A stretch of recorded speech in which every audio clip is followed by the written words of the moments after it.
Hey everyone, welcome back. My name's Austin. We're back at the Alaska Fish House after a day of foraging, and we're gonna make a sea asparagus pesto. I have my ingredients right here, all ready to go. I have some blanched sea asparagus, which I simply blanched in boiling water for about 15-30 seconds max, then chilled it in ice water. It's a beautiful bright green color. That's all ready to go. I also have some roasted garlic. We slowly roasted that in the oven with a little bit of olive oil. If you like, you can use fresh garlic. I prefer the roasted. It doesn't have that sharp garlic taste. And then I also have some toasted pine nuts. If you like, you could substitute almond, even pistachio, whatever nuts you have on hand. Some fresh Parmesan cheese, a little bit of lemon. I'm gonna use the zest of the lemon. If you like, you can use a little bit of the juice, but in order to preserve that really bright green color, I like to use just the zest. And then a little bit of olive oil, black pepper. And if we need a little salt at the end, I'm gonna see if we need that. But the sea asparagus itself is heavily salted, and the Parmesan cheese has salt as well. So I like to use a mixer, a food processor like this. The ingredients are nicely spread out. You can easily scrape the sides, add your ingredients. If you were to do this in a taller, slimmer blender, everything kind of piles up and it's difficult for everything to kind of come together for the pesto. So I have the blanched sea asparagus. I had this on a little bit of a paper towel just to take a little bit of the moisture out. That way we're not putting water basically into our pesto. And I'm just gonna kind of spread that out evenly just to give it a good start. I'm gonna add some of our roasted garlic. I'm gonna add about 4 cloves to that. Pine nuts, this is close to a 1/4 cup. Parmesan cheese.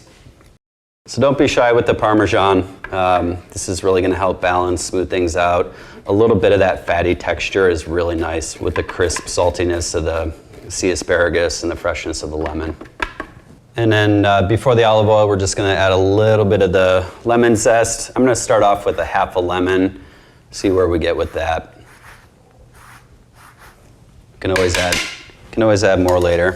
I'm gonna get it started with a little bit of olive oil, and then as we're mixing it, I'm gonna slowly add a little bit more, just until we reach the consistency of the pesto we like.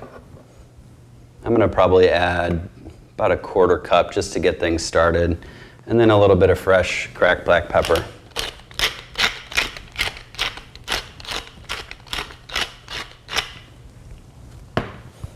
I'm gonna pulse it a couple times first. That way we're just gonna kind of get things started. I don't wanna just immediately start to puree this.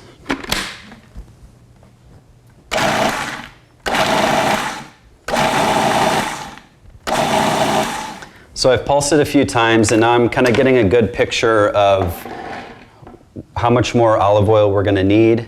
I'm gonna scrape the sides just a little bit. And at this point, if you like, you can add any fresh herbs. You can add basil if you have some fresh in your garden. You could add parsley, arugula, any greens in your fridge that perhaps might be going bad, or something fresh from your garden is a really great addition to this summer pesto.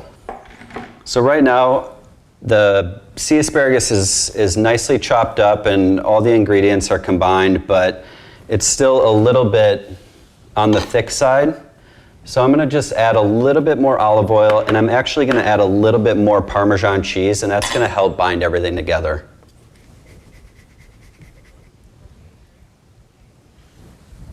And again, scrape the sides just so we get everything incorporated. All right, we're almost there. I'm gonna scrape the sides one more time. We don't wanna over-mix this. I like the pesto to have a little bit of chunk to it. It should be rustic. We're not looking for a super smooth green puree. This should be a nice, approachable rustic dish. Okay, that's beautiful. So we're gonna taste this, see where we're at, see if we need to add anything. It has a really great flavor. It's really crunchy, a mild, salty flavor. The lemon really brightens things up. The Parmesan cheese is a really nice addition. The nuttiness from the pine nuts gives it a whole nother dimension. So this is excellent. When cooking with this pesto, we think of a summer ingredient and fresh herbs.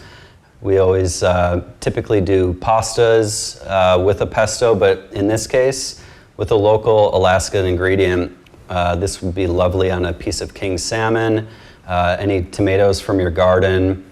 It's extremely versatile, and it actually freezes really well. That olive oil and that Parmesan cheese, this will go perfect in the freezer to use at a later date. So a little bit later this week, we're going to do this sea asparagus pesto with grilled king salmon. So if you want to check out more, go to exclusivealaska.com.